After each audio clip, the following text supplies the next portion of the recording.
Hi there, and welcome to day 10 of our Lost Baseball Challenge.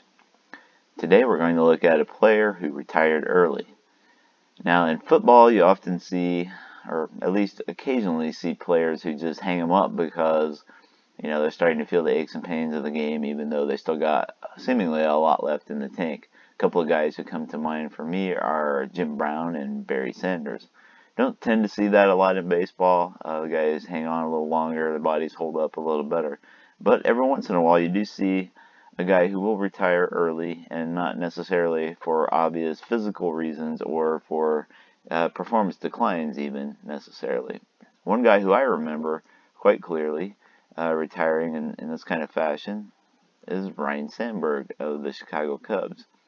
By early 1994, Sandberg was 34 years old, not ancient by baseball terms, but certainly had been around a long time and had established himself as one of the greatest second basemen of all time.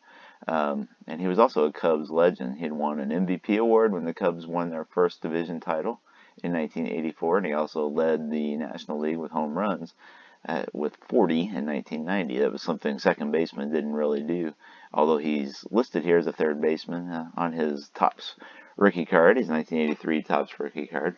Anyhow, Sandberg kind of surprised the baseball world in June of 94, which was a couple of months before the big strike wiped out the rest of that season in the early part of 95.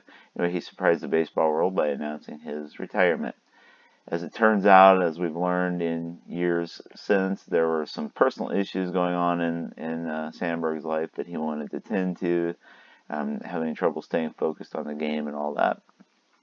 He was out all of 95 and the rest of that 94 season, of course, and then he made a comeback with the Cubs in 96 and 97, tagged on another 37 home runs, I think.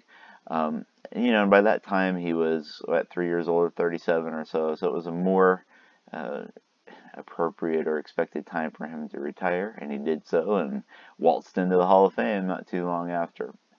But he was a player who retired early, and one who was not flamboyant for it, but really remarkable for having retired early. It was big news at the time, especially before the labor wars all broke out later that summer. So who would you put in this slot as a player who retired early? Let me know in the comments below or on Twitter. And if you like this video, please give it a thumbs up and subscribe to our channel so you don't miss out on any of our fun here. And you can always find us at waxpackgods.com.